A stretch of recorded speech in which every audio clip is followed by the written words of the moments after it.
46 में इलेक्शन होते हैं हिंदू मुस्लिम की बुनियाद पे, और उसमें मुस्लिम सारी सीटें मुस्लिम लीग ले जाती है। क्या बिहार में अभी लास्ट इलेक्शन में ये रिपीटेशन नहीं हुआ? एक आदमी है अवैसी जो मुसलसल कम्युनल वेनम थूकता जा रहा है, और वो कम्युनलिज्म को एक ट्रेड बना के दोनों भाई चला रहे हैं। बिहार में इन्होंने 5 मुस्लिम सीटें जीत ली। क्या वेस्ट बंगाल, बिहार, ये जगहों पे क्या ये डेवलप नहीं हो रहा है? इसको कैसे रोकेंगे? क्या वो बार बार एक ही बात अपने खिताब में नहीं कह रहा कि मुसलमानों को यूनाइट हो जाना चाहिए और हमको लड़ना चाहिए और ये सब चीजें? क्या ये कम्युनलिज्म नहीं है? इसको क्यों नहीं रोका जा रहा? देखिए, अगर ओवैसी करेगा तो ओवैसी लिबरल है, ठीक है।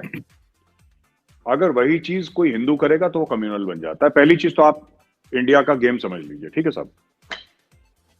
अगर कोई हिंदू कहता है कि साहब जितनी भी शादी हुई हैं इसमें से ज्यादातर जो हैं, जो इंटरफेथ मैरिजेस हुई हैं, तो उसमें लड़का मुसलमान है, लड़की हिंदू है, ये लव जिहाद का जो भी मामला चल रहा है, तो वो कम्युनल हो जाता है।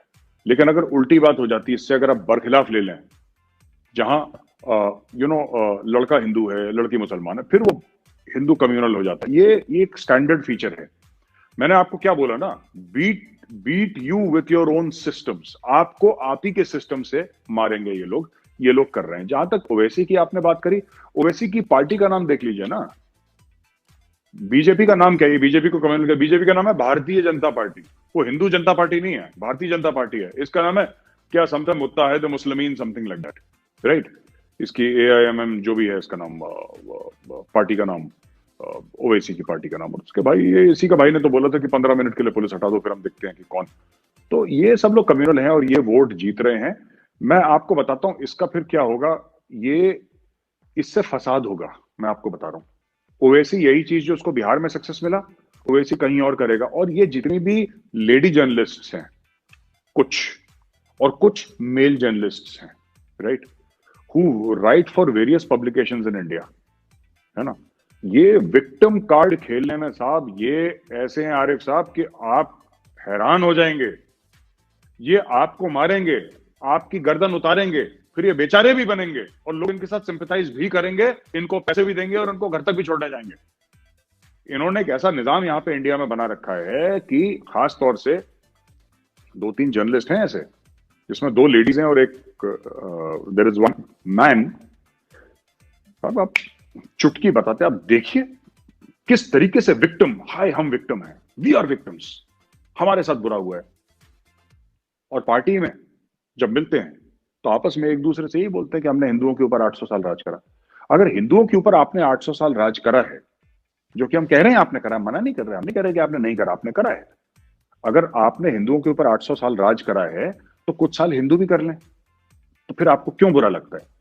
ये तो क्रिकेट का गेम है आरिफ साहब, यहाँ पे बैटिंग सबकी आती है, कर ले। अगर कोई गलत कर रहा है तो हिंदुस्तान का संविधान है, आपने तो तब राज करा था जब कोई भारत में संविधान था ही नहीं। वो बादशाह सलामत हुआ था, बादशाह सलामत कहता अच्छा तुम हिंदू हो, अच्छा ठीक है, मैं शाम को बोर हो रहा हूं और कुछ है नहीं, नाच गाना तो हो नहीं रहा, अच्छा 10 हिंदुओं को बुला के सर काटो, मैं यही देखता हूं। बोर हो रहा है, वो कर सकता है, कौन पूछने वाला है। अगर औरंगजेब ने, आज मैं आपको बताता हूं, आपने सुना होगा छत्रपति शिवाजी महाराज जी, जो सिखों के गुरु थे।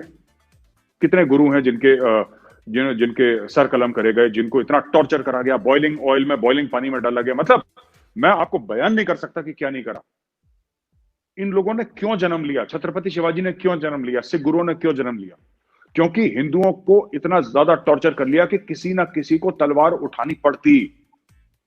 अगर औरंगजेब प्यार से रहता, अगर औरंगजेब हिंदुओं के खिलाफ गलत काम ना करता, टॉर्चर ना करता, उनकी औरतों को नहीं उठाता, उनके आदमियों के सर कलम नहीं करता, छत्रपति शिवाजी जन्म नहीं लेते। छत्रपति शिवाजी ने हिंदू धर्म की रक्षा करने के लिए तलवार उठाई थी।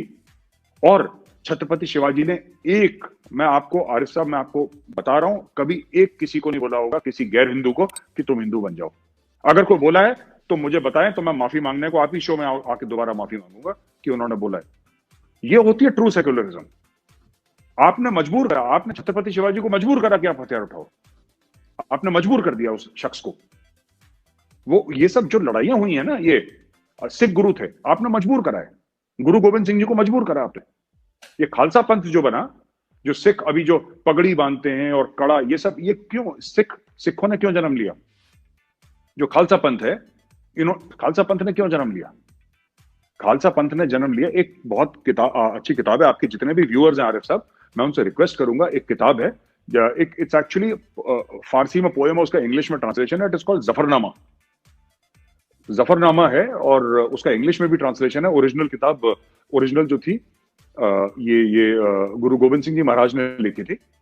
जफरनामा उन्होंने तब लिखी थी जब चमकौर साहब की बैटल ऑफ चमकौर साहब हुई थी, तो वो लड़ाई हुई थी। उसके बाद जो अपनी जबान तोड़ी थी औरंगजेब ने, बादशाह होने उसने, औरंगजेब ने जो अपने आप को 5 वक्त का नमाजी बोलता था और सच्चा मुसलमान बोलता था, उसने कुरान शरीफ पर हाथ रख के कसम खाई थी, उसने कसम तोड़ दी।